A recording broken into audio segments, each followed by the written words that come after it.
next 10 seconds.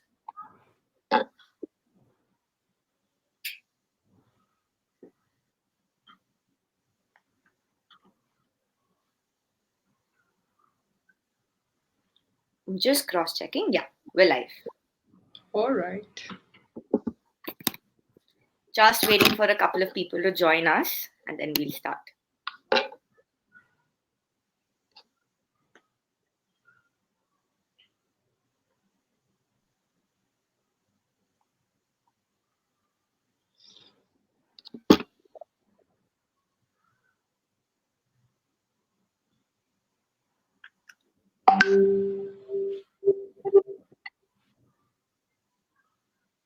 Hi everyone, I'm Natasha Doshi and welcome to a very, very special episode of Sapna Rise. Today we have two lovely women with us and we're going to have a special book launch planned for today's event. So let me quickly introduce you to the people present today. We have Dr. Nandita Iyer and we have Miss Loveleen Arun. Nandita Iyer doesn't need an introduction. She's been a celebrity chef, she's a best-selling author, and she's a very renowned nutritionist. Nandita, welcome to the chat today. Thank you. Miss Loveleen, she has ruled the world of travel and luxury, if I can say. She has started and founded Panache World in 2001. She's been with luxury hotels before this and with a lot of travel brands. And we can really say that she's defined and rechanged the way the travel industry works today with her company. Welcome, Loveleen. Thank you. Thank you so much. We're at the launch of Everyday Superfoods. And Nandita, if you could, talk a little bit about the book. Hey, everybody, and welcome to the launch of my book, Everyday Superfoods. And I'm thankful to Sapna Book House for hosting the launch, and of course, my publisher is Bloomsbury India. And today, we plan to have this conversation together, Loveleen, Natasha, and I. And, we'll be talking, of course, about the book, but also some other interesting things around my journey to becoming a writer and things about nutrition and, our present concerns with our health and how we're using nutrition to address them, etc. So I look forward to this conversation. And Natasha and Sapna Book House, thanks for having us here. It's our honor. Yes, and thank you for giving this platform to, I'm like so happy. One, because growing up in Bangalore, one is always aware of Sapna Book House as an institution that one would go to get all their books, whether it's the fiction or the non-fiction or the dreaded college books. So Sapna was always the place that we would head out to. So I never imagined that, I would be on a Sapna platform interviewing one of my favorite people online, who I follow ardently and then have met. And now here we are. So thank you, Sapna Book House, for this opportunity. Really chuffed to be here. As I said, I think it's an honor to have you ladies on our platform and to discuss and launch Nandita's book today. So should we begin by getting to know more about the book from Nandita herself? Because we really want to get behind the whole thought process of this book. And, I had this sneak peek at the book, and I spent yesterday reading it, and it has been, I was really moved with it. So I'm going to ask a lot of questions of you, Nandita, because I feel that, people who are watching this will really get benefited knowing why they can buy this book or why they should buy this book. And there is so much clarity in your thought on how you've gone about it that I'm hoping that I will be able to bring out that clarity for the people. But before we get into the book, I just want to know from you, your journey basically to be here. So should we start at the beginning to say, just tell us a little about your earlier childhood and, where and how did food play an important role in that part of your journey and your life? Yeah, Thanks, Loveleen, for all the kind words. And yeah, I'm really looking forward to having this conversation with you today. Um to start off, I am a fourth generation Mumbaikar, although I live in Bangalore right now.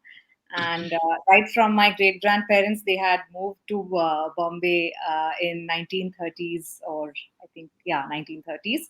And so it was while we were like very rooted to the Tamil culture, but it's also the the aspect of being in a very uh, upcoming like city like Bombay in those days, of course, in the early like 1930s, 40s. So just being in that city, while you're still struggling to be in touch with your own culture, you do absorb the culture of a cosmopolitan city like Bombay, the language, the food, the vegetables, because not like you come from a village somewhere in Tamil Nadu and things are not the same at all. More so the language, and while a lot of people migrated from Tamil Nadu to similar locations, so they could feel the temples, the language, the flowers, the food, everything kind of in one place. But it's a long and gradual process. So I was brought up by my grandparents, and so I spent all of my childhood with them.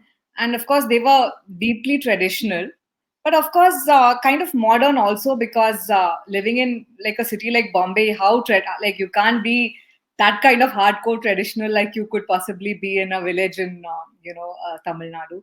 So I think I was brought up with a fair bit of balance between the traditional and the modern, and also some very strict values, like got to wake up early in the morning, have to eat the food that's served to you. Of course, my family is all vegetarian, so like whatever vegetable was cooked for the day, you had to eat it. There was no option. And things like getting stuff done on time, a certain discipline, which as much as we like to rebel against as kids, and I feel like that that whole inculcating discipline early on in life, like making me wake up early, which used to be anytime before 7 when I was a kid, but now I wake up around 4:30 myself because I feel that's the most productive aspect of my day. So since you asked about childhood, there are so many things which I kind of thought it's too much then, but then I myself have gone a step ahead and taken it into my own life. And like even the aspect of eating literally everything, because I cook for myself. I could just eat potatoes every day, but I don't do that. I cook whatever is in season, whatever is available, and wherever I travel, I try to eat the vegetables and produce of that place. So I think these are all subconscious learnings from childhood, which I carry to my adulthood, and I think that also influences the things I do or the books I write, for example. Absolutely. And all of us can relate to those really strict childhood memories where we were, things were put in front of us and there was no Swiggy, no Zomato, and, you had to either eat it or leave it, So I guess that sets the base for a lot of us. And coming to a little later stage in your life, it's always fascinated me that doctor in your name, Dr. Nandita Iyer. So, is this like a research doctor where you researched on food, or is this a medical doctor, a proper doctor? So, will you tell us about that as well? So yeah, it's a short answer. It's a doctor. I did study medicine MBBS from Bombay, and all through my schooling and childhood, I was always I had this liking for the sciences, more specifically chemistry, and of course all the arts, like be it drawing, be it music, or be it writing as well. So I was interested in all of these. But like a 70s kid, and those who are from those that generation will get it, that if you did really well in school and you got a certain percentage, like taking arts was out of question. If you did get admission into a good science stream, there was really no other option, or you weren't you couldn't just leave it and move to something else. And I think it just happened like that, and then I ended up joining medicine because I did get good marks and I got a seat. So it was like, who leaves a seat in medicine? And I ended up doing medicine, and I really enjoyed it. Like, it's not like I was forced to do it, but I enjoyed the whole process of learning. And it was great. And after some time, I actually started getting deeper into food. I think we may talk about it a bit later, but yeah, so in my late 20s, when I got actually into cooking and food, that's when I thought, like, I need to learn a little bit more about nutrition. So I went ahead and did a course in nutrition.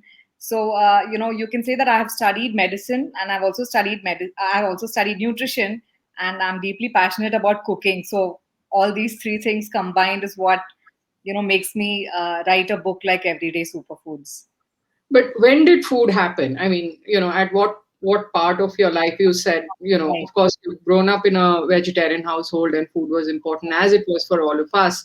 But Yeah. when did food nutrition become like a focus for you? So I wasn't really into food as a kid. Like, I would just eat what was served. I was not picky, and I was not, I was not that crazy that make this, make that. I would just eat whatever was available. And I think it's also because I studied medicine, and a study like that does not leave you any time for hobbies or pursuing anything outside, like creativity kind of thing. So I just didn't, I never got into the kitchen. I barely learned anything in cooking.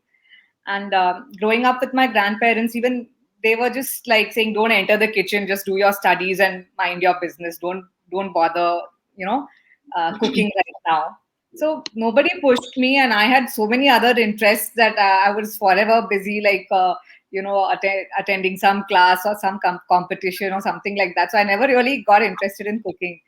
And it's in my it's actually the first brush happened when in my medical college, after you finish your graduation, you have this compulsory rural internship that you have to do. And when I went to this like a rural place in Maharashtra, the food was absolutely inedible. Like, it was, for even for a non-picky eater like me, extremely spicy. And like, it's just not too, I mean, something I just couldn't eat that. So I thought, okay, I really need to start cooking something for myself if I have to survive. And my fellow interns, like, they were saying, "Oh my god, you don't know to cook anything." So I was kind of feeling embarrassed and ashamed for not knowing to cook at all. But in their company, I did learn a little bit then. But then I actually started cooking only in my late 20s. I think I spent a year in the US, and having this 24-hour food TV channel is when I was like utterly fascinated with cooking, the different cuisines and baking and everything. And I think that's when I actually started getting into cooking. And I started my food blog in 2006, which is now completes 15 years in this month. I was going And to come to that because now yeah, it's like a formidable body of work. And, so it's been a journey from just being Nandita or Dr. Nandita Iyer to Saffron Trails, as you are known across platforms. And yeah, for people who are, looking at this interview, if I don't know if you are, you must be on some other planet if you're not following her, because she has an amazingly large following on whether it's Instagram or Twitter or Facebook, and the way she puts up the food things and the way she I'm going to let the cat out of the bag. It's also the singing that accompanies all the food. It's just a pleasure to get up in the morning, and even if it's a slow mo of your coffee, or it's the way you're putting the dosa on the tawa with a beautiful Hindustani vocal music behind it, it just lifts up spirits, and then when you go into the caption, there's this whole amount of information. So I am pretty sure that people follow you for a reason, and for all the value that you give. But how has that journey been from being Nandita to the Saffron Trail? so, I just started my food blog as a way to, log in my own experiments in the kitchen, because I was such an instinctive and intuitive cook that I would just throw whatever came into my hands. And if someone asked me to repeat that dish, I myself wouldn't know what just went into that for the first time. So I thought, let me keep a record for myself. And those were the days when Blogger and, those interface were pretty simple, and you could just create your own blog. I said, okay, it's easily searchable. I won't lose this diary. And, I can keep this for myself. So that's how actually started my blog in 2006, and I didn't even know that like food blogging was a thing, and it was as basic as that. And slowly, I think 10 years ago, when like each first it was Facebook, then Instagram, Twitter came up, then Instagram. So each social media platform, started presenting different kinds of opportunities to share your content. And of course, earlier when you started your blog, you were happy if your two friends and your four relatives were reading it, and then you wanted to increase the reach and show your content to more people. And social media helped spread the word about your blog and your content and the stuff that you're sharing. And if it is useful, then people try to like try out your recipes or follow you on these platforms to get some inspiration.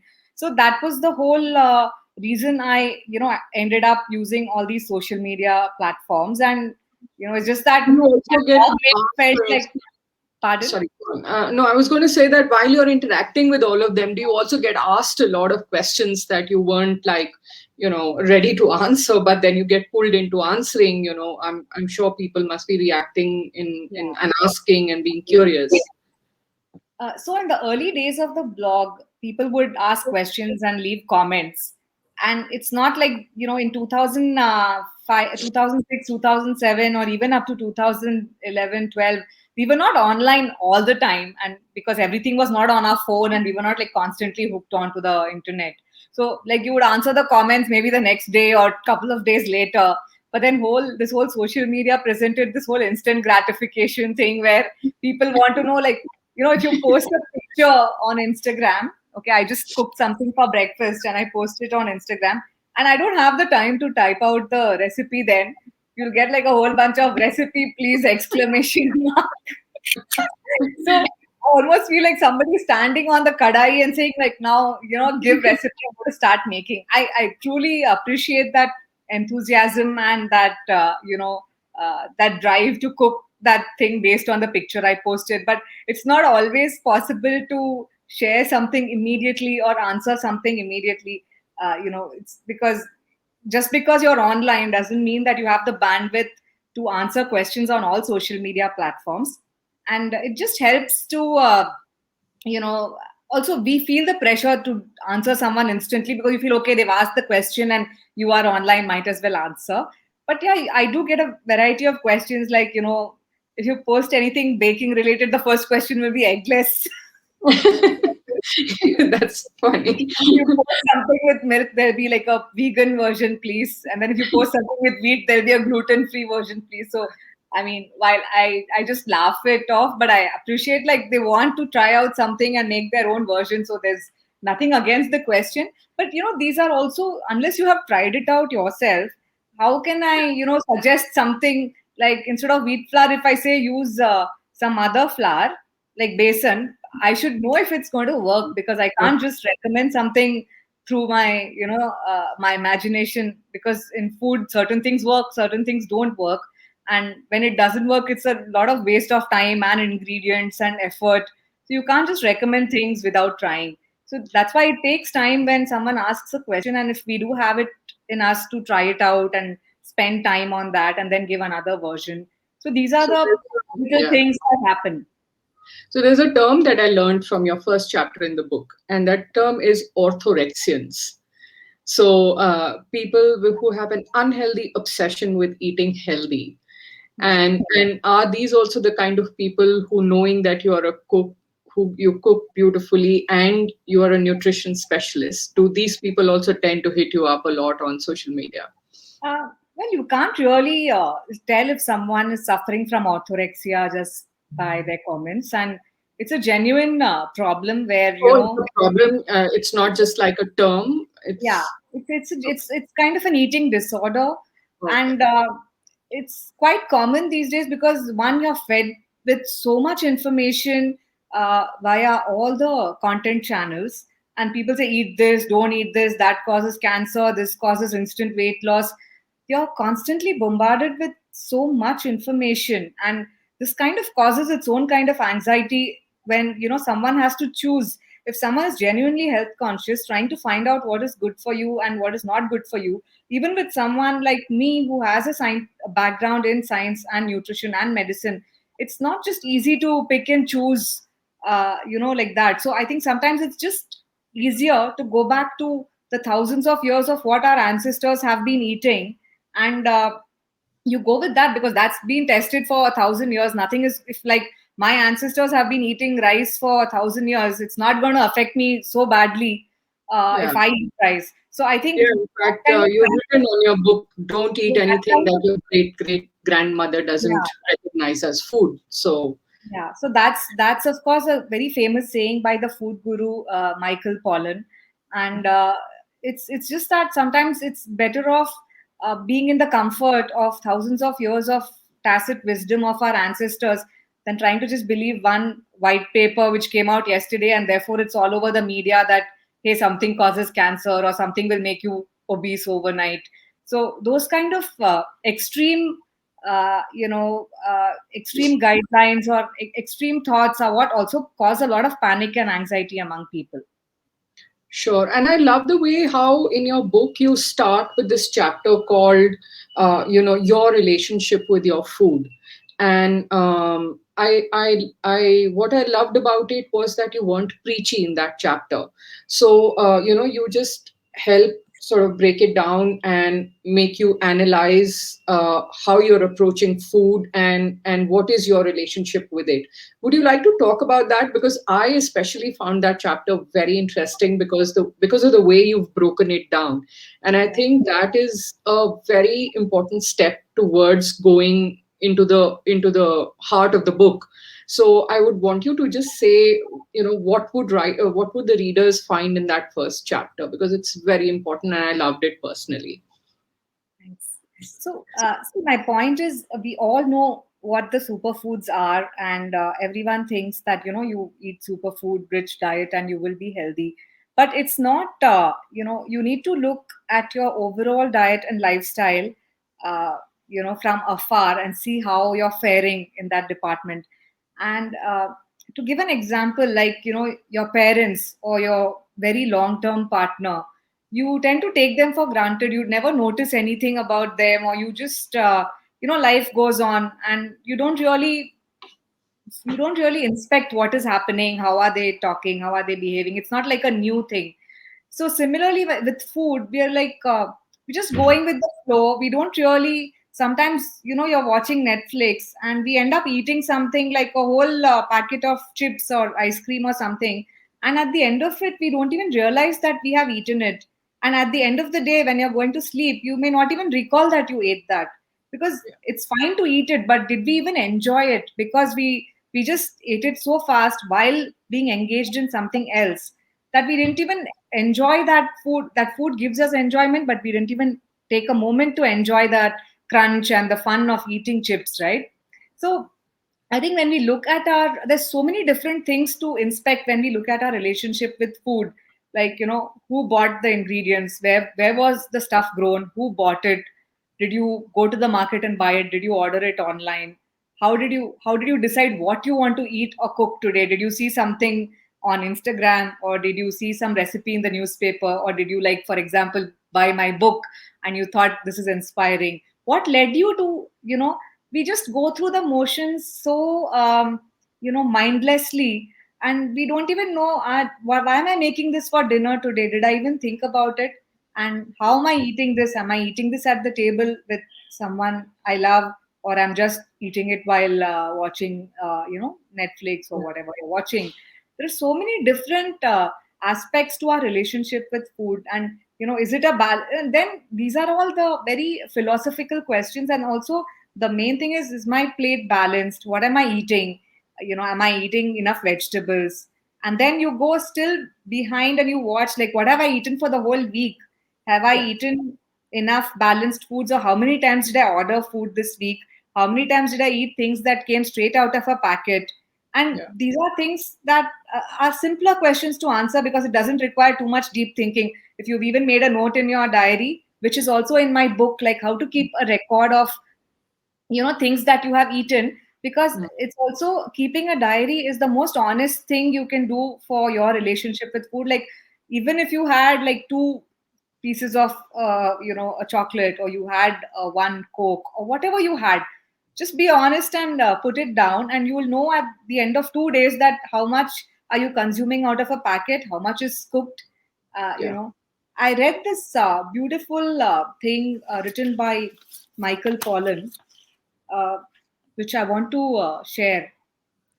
For is there any practice less selfish, less labor intensive, less alienated, less wasted than preparing something delicious and nourishing for people you love? There is actually no other, no greater thing you can do for someone, be it your family, be it your kids, be it your friends, than cooking something from scratch. And that also is taken so much for granted. If you're cooking every day in your house, nobody is going to bother what you made, how you made. Yeah, okay, it's there. And you may have taken 2 hours to cook something, but people will eat it in 2 minutes and move away.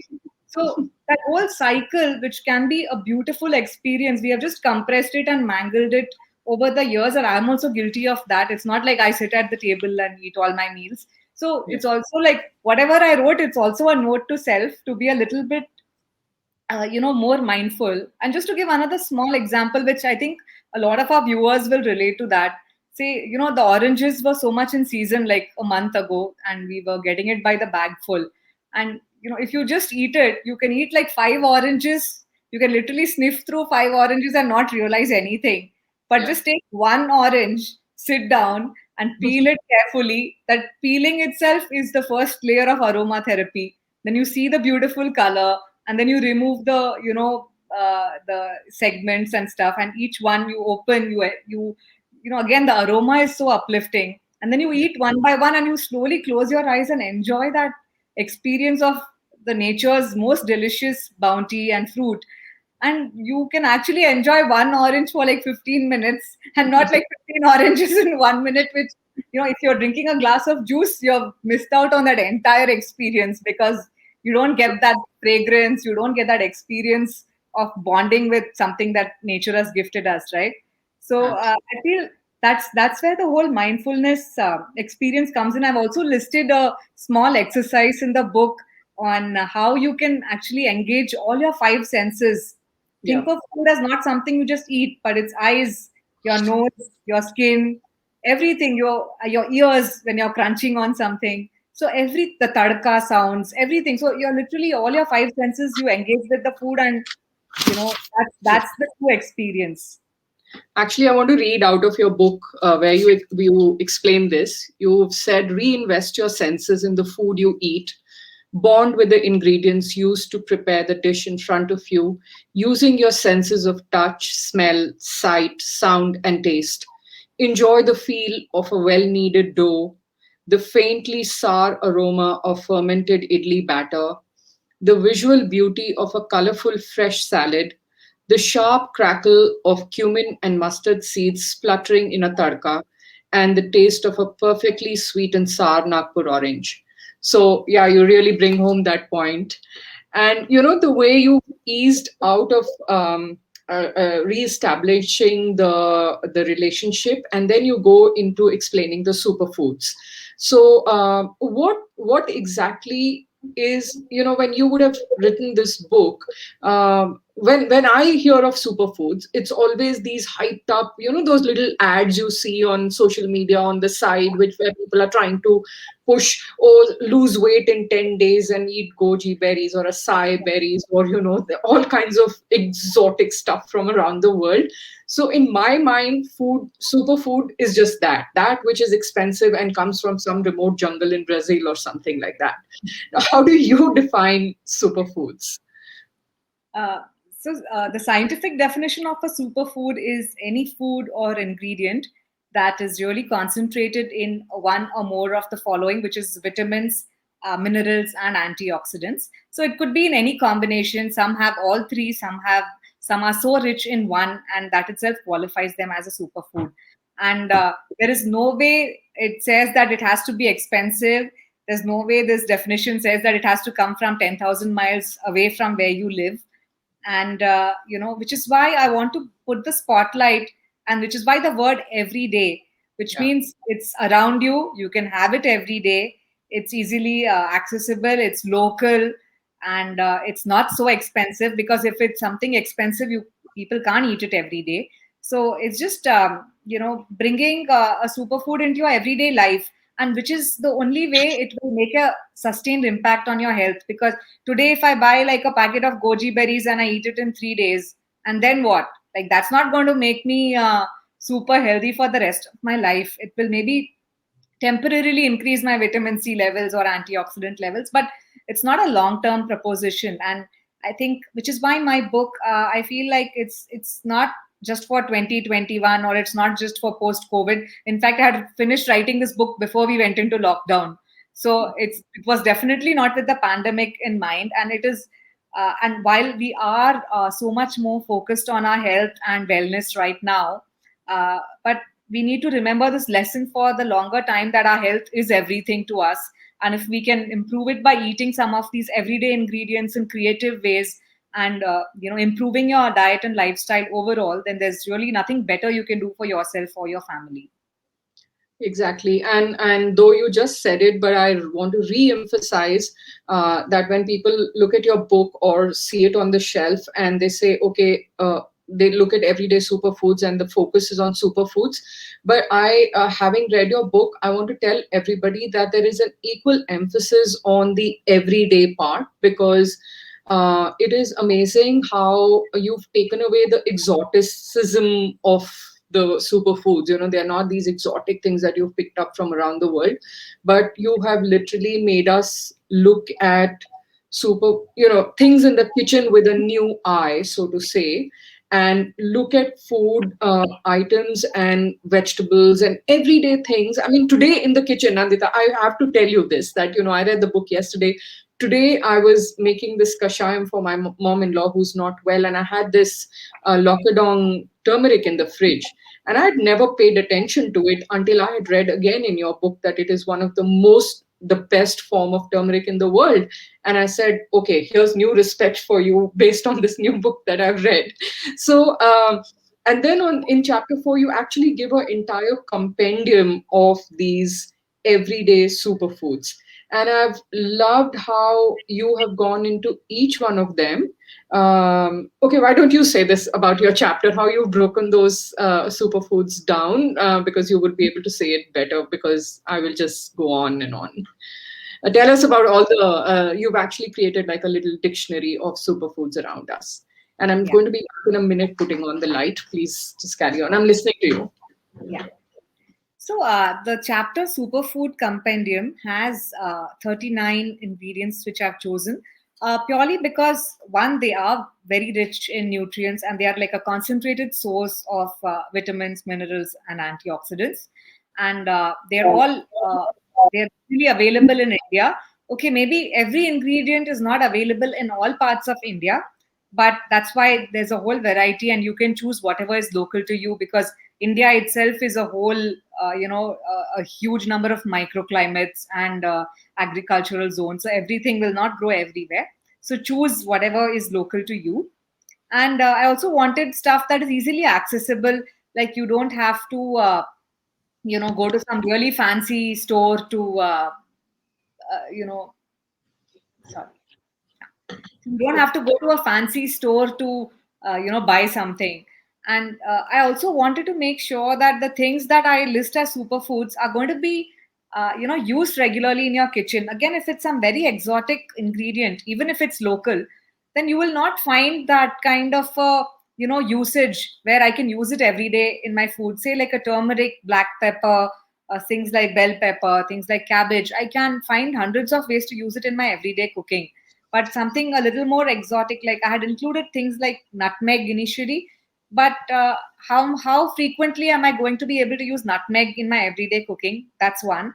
And two, how much am I going to use? I can always say that 100 grams of this has X amount of vitamins and X amount of antioxidants, but I'm going to use less than a gram. So is it even making sense to include that? And the second thing is, I have also included spices like black pepper, even though we don't use too much of it like nutmeg. But because something like black pepper really improves the absorption of uh, curcumin, which is in turmeric, so that kind of helps better absorption of the vital ingredients in turmeric. So that really helps if you include the two together in dishes. So in some of my recipes, I have included both turmeric and black pepper. So one helps in better absorption of the other. So if you're eating a superfood, you also want to make sure that you're getting the most out of it. So if I'm using 5 grams of turmeric in like or 2 grams of turmeric in a dish, I want to make sure I'm making the most of it. So that's why I have chosen certain ingredients because they're very beneficial as companions to other ingredients also. And also things that are local. Like I could have well chosen like red dragon fruit because it's so rich in the red pigment, anthocyanin, and which is a very powerful antioxidant.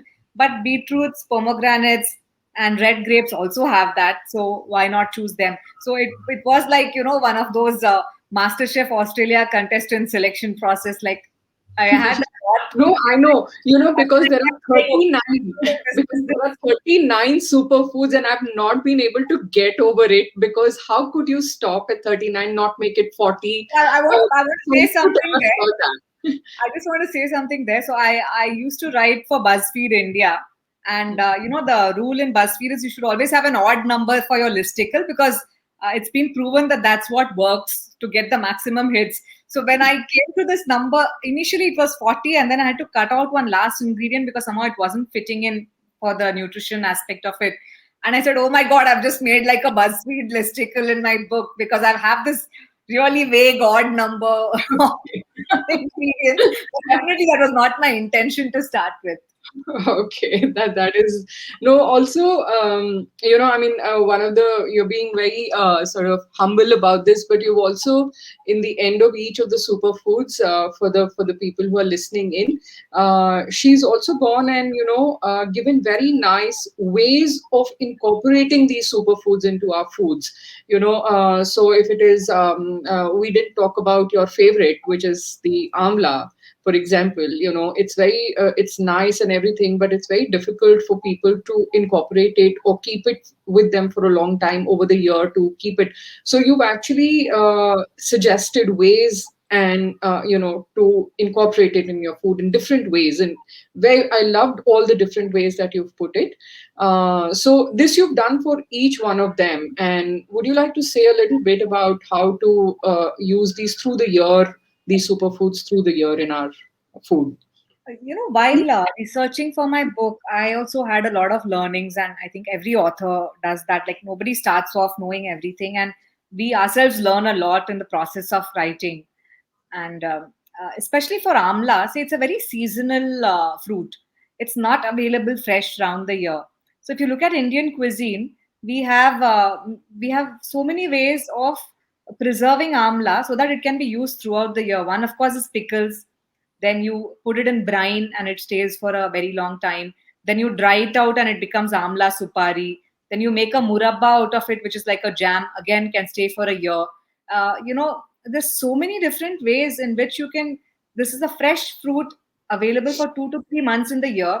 Extremely beneficial for us. So in our Indian culture, we are just. I mean, the things that we kind of ignore and we forget and we again take for granted, but we have these ways and means of preserving this one fruit, at least 10 ways that I know, but I'm sure there are 50 because I don't claim to know everything. 50 different ways to preserve this one fruit for the whole year. So you can have it in your, and it doesn't require any fancy food storage, some freezer, which an ordinary Indian home will never have those things. So things like supari, you leave it on a counter also to stay forever. So we Yeah. have not just found out ways to preserve something for the whole year because this is not available around the year, but also in the most economical and the most practical and simple way that doesn't ask you to go buy 5 other gadgets, 4 other storage methods. So Yeah. it's so easily embraceable in your life. And I think a few of these things are worth going back to and learning from our grandmothers and our mothers and aunts and understanding how we did this. So I learned this absolutely delicious amla pickle from one of my neighbor aunties. She's from Andhra, and you won't believe it. I have never made pickle in my life before. I learned a couple of years ago from her, and I make it. And even with my amateur hands, that pickle stays for a whole year. So I think it's just about spending some time and learning these things so we can actually incorporate them in our lives. Sure. And as I think we can invite Natasha to take questions from the audience. But before we go there, I just also wanted to put in a word for everyone that, the last part of the book is this very, very precious chapter full of these recipes, which are all about preserving these superfoods, incorporating them into your food. And none of the recipes are the run of the mill, just there for the heck of it. And I like how you've put them into different starters and mains and preserves and things like that. Which one was your favorite recipe that went in there, Nandita, which you would really want people to kind of pay Okay. attention to? So it's like asking me to choose from my own creations, and I do love all of them because again there was this long list, and the only things that made it to the short list are the ones that I thought were worthy of sharing. But because we are just going to go get into summer season, I would love to talk about two recipes. I'll try and show it here on the screen, and I will see this.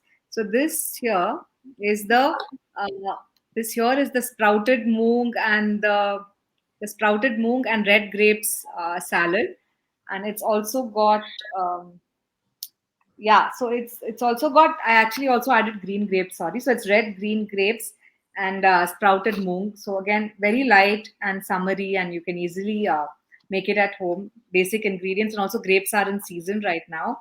And this other thing, which is the pineapple and here, the pineapple and pomegranate yogurt bowl. So this makes for a great snack or also breakfast if you are like a yogurt person for breakfast. And you can also put some homemade muesli on top and make it like even more heartier.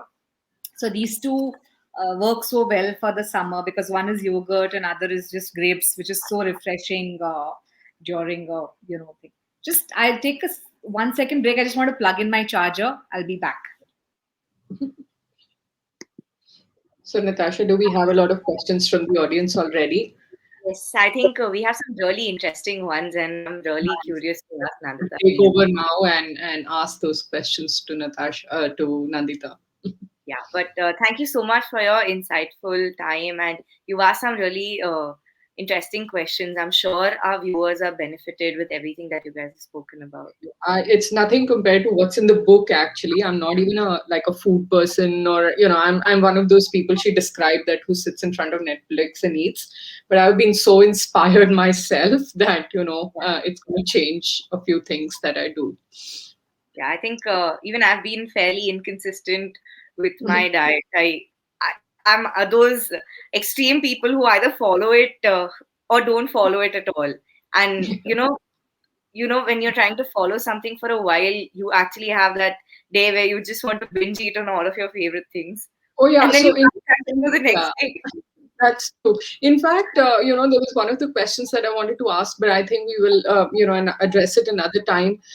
Because whenever one gets inspired in the family to say, okay, I'm going to do this very healthy, but then there are other people don't sign up for it. So I think you've addressed it very well.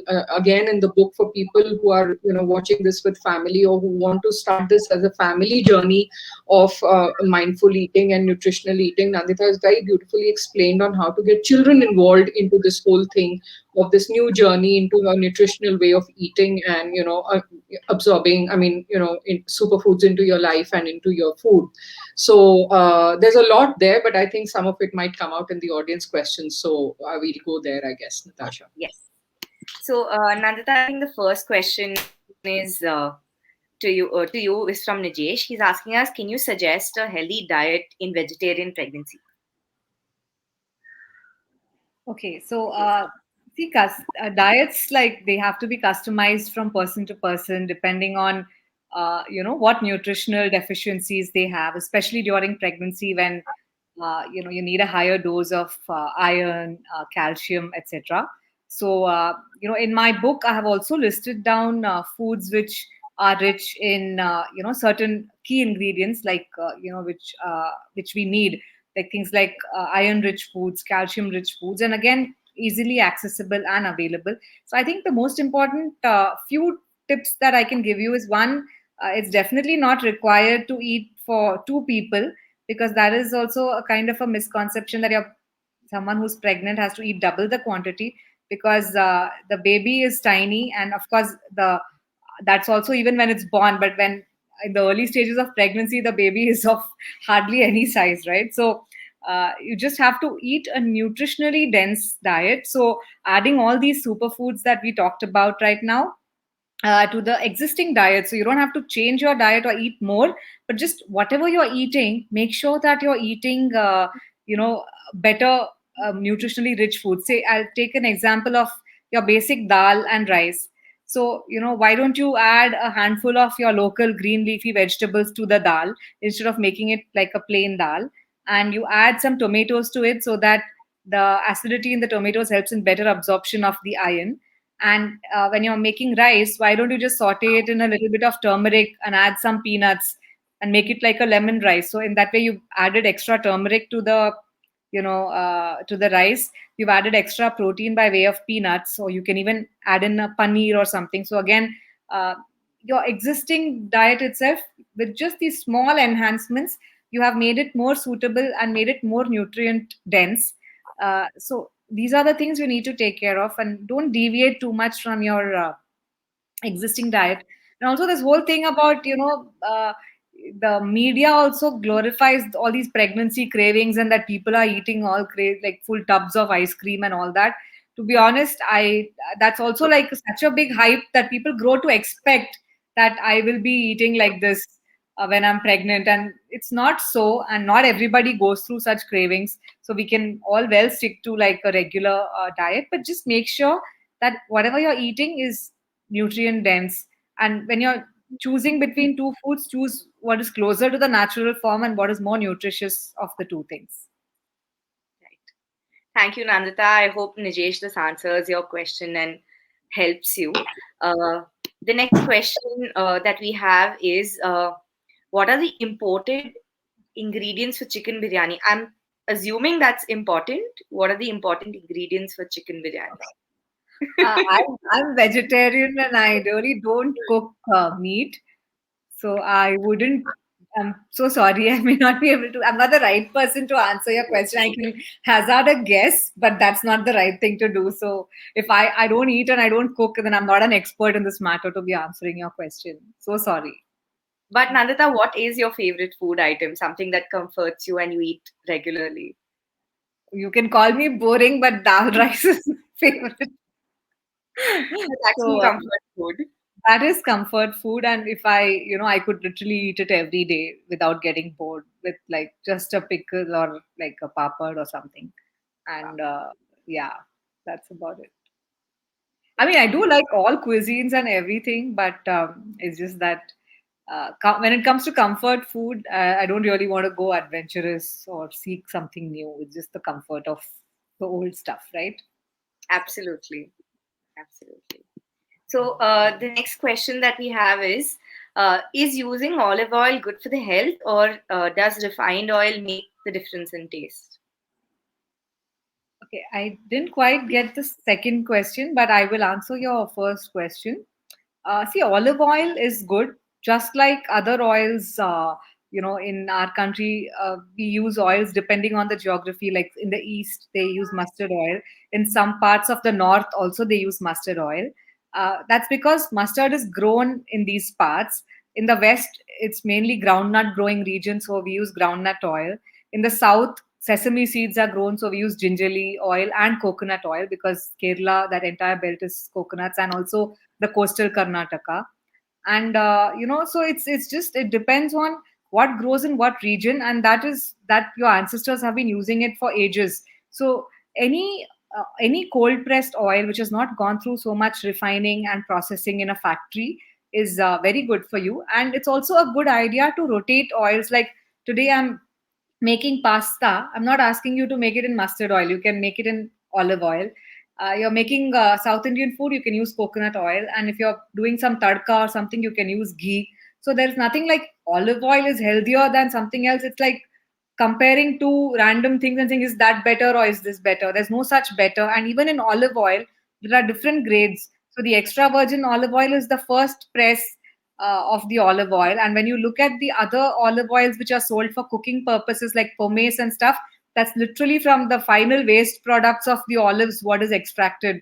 So is that going to have as much nutrition as extra virgin? No. An extra virgin, you shouldn't be heating up to higher temperatures, so you should not be anyway cooking your sabzis and all in that. But do you want to cook the regular olive oil and heat it up and use it in sabzis? The taste will not be good. So why do you want to even try that? So I think Indian food, stick to Indian oils and fats. And if you're making pasta or pizza, by all means use olive oil. So go with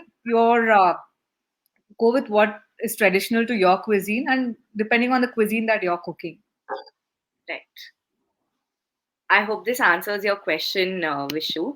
And Nandita, we have Geeta, who is, congratulating So you on your achievement. that's my aunt. So thank you, Geeta Chitti. That's so sweet of you. Yeah. Uh, Nandita, I think I would like to take this time to really thank you and Loveleen for joining us today and making this session so insightful and lovely. I'm sure a lot of our audience have gained so much knowledge and they'll start realizing the value of these raw ingredients that we usually have lying around in our kitchen, but we don't pay attention to. So, thank you so much for your time. And I would really want our audience to go pick up the copy.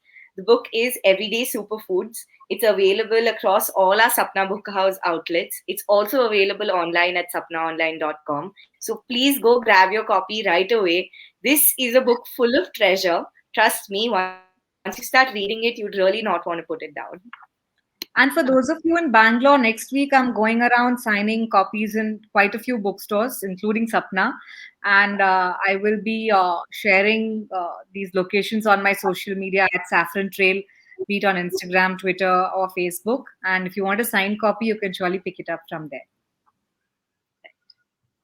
Loveleen, thank you so much for Thank such you. amazing questions and for having being in conversation with Nandita today. And Thank Nandita, thank you for your time. Wishing you all the best for the book, and hoping to see you in person very soon. Sure.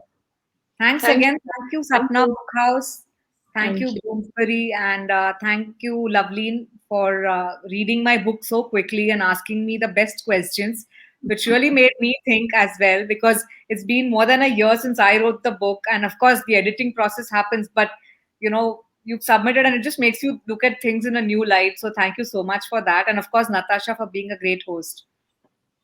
Thank you, guys. Thank you, Nandita. It was really, really eye opening reading this book for me. And I'm hoping that everybody who was listening in will go buy the book and, change their lives for the better as well. So, bye bye. Thank you. Bye. Thank Thank you. you.